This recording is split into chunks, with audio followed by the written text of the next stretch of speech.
سجدوں کو طول دیتے، اتنے طولانی سجدے کرتے اور سجدے کر کے کہتے میرے اللہ تیرا شکر ہے تو نے مجھے سکینہ دی ہے۔ کتابیں کہتی ہیں مولا حسین جناب سکینہ کے ملنے پہ اتنا شکر پروردگار کرتے جیسے زہرا کے ملنے کے بعد رسول کیا کرتے۔ جب تک گہوارے میں تھی حسین اپنا عصر کے نوافل کا مصلی سکینہ کے گہوارے کے ساتھ کرتے۔ سکینہ چلنے کے قابل ہو گئی۔ کتابیں کہتی ہیں اب بیٹی باپ کا انتظار کرتی تھی۔ اب حسین گھر آتے تو صحن میں 2 مصلے بچھے ہوتے، ایک میں بیٹی بیٹھی ہوتی، ایک میں بابا آ جاتا۔ سکینہ اپنے بابا کے ساتھ نماز پڑھتی۔ حسین کھانا کھاتے تھے۔ کتابیں کہتی آغا مہدی لکھنوی کی کتاب ہے، سکینہ اپنے ہاتھوں سے لقمے توڑ توڑ کے حسین کو کھلایا۔ حسین چھوٹے چھوٹے لقمے توڑ کے سکینہ کو کھلایا۔ یہ محبت کا عالم، ایسے باپ اور بیٹی مدینہ میں رہے۔ کتابیں کہتی سوتی ہی حسین کے سینے۔ سکینہ ماں کے پہلو سے واقف ہی نہیں تھی۔ سکینہ سوئی ہی حسین کے سینے۔ اشتباہ ہوا، کچھ لوگوں نے تاریخ میں لکھا نہیں یہ بیٹی سکینہ، یہ رقیہ تھی، نام اس کا رقیہ تھا۔ آج بھی شام جاؤ رقیہ لکھا ہوا ہے، میں نے اس پہ پوری تحقیق کی۔ عرب کے لوگ کہتے ہیں کہ کیونکہ سجاد نے معصومہ زندان کے اندر دفنائی تھی، معصومہ کی قبر چھپا دی تھی۔ 132 ہجری تک تو بنی امیہ کی حکومت رہی ہے۔ 132 ہجری تک لوگوں کو پتہ ہی نہیں چلا کہ حسین کوئی بہن دفنا گیا۔ 132 ہجری کے بعد لوگوں کو پتہ چلا یہاں کوئی قبر بھی ہے۔ پھر انہوں نے یہ کس کی قبر ہو سکتی ہے؟ زینب فرمایا نہیں وہ تو مدینہ چلی گئی۔ کلثوم کہتے نہیں اس کا بھی مدینہ جانا، اس کا نوحہ ہے مدینہ میں۔ پھر عرب والوں کے ذہن میں نام نہیں تھا، رقیہ نام رکھا عرب والوں نے رکت کی وجہ سے۔ انہوں نے کہا ہمیں نہیں پتا کون ہے، لیکن ایک بچی تھی رکت کی وجہ سے نام رقیہ پڑ گیا۔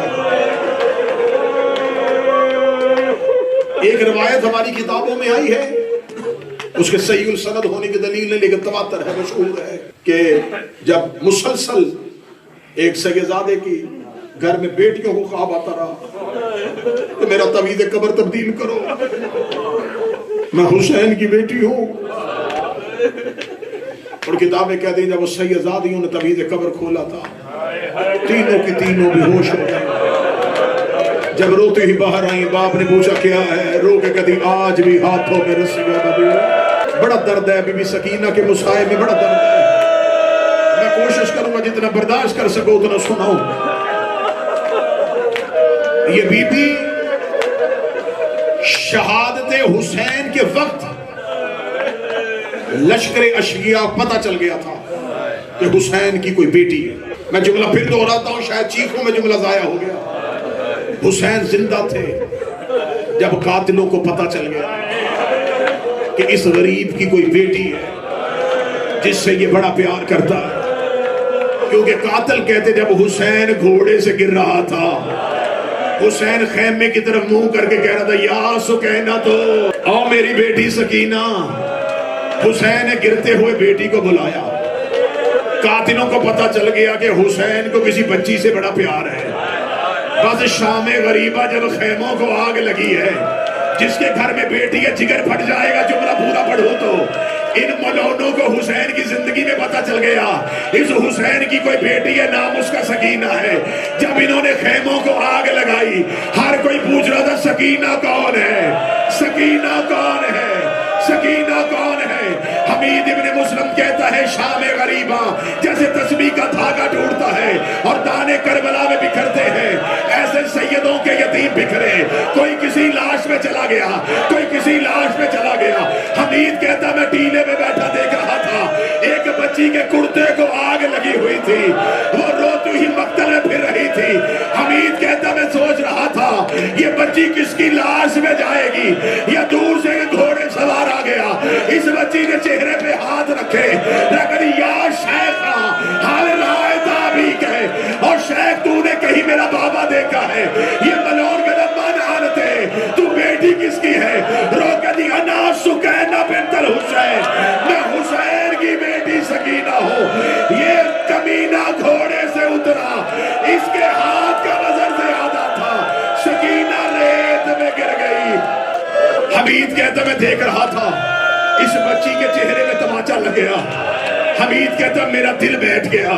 حمید کہتا میں نے سوچا اب یہ بچی خیمے واپس چلی جائے گی، بچی خیمے نہیں گئی، بچی مقتل میں دوبارہ چلی گئی۔ حمید کہتا میں سوچ رہا تھا یہ کس کی لاش پہ جائے گی۔ حمید کہتا یہ ایک لاش پہ گئی جس کا صرف سینہ باقی تھا، یہ حسین کے سینے میں سر رکھ دیا۔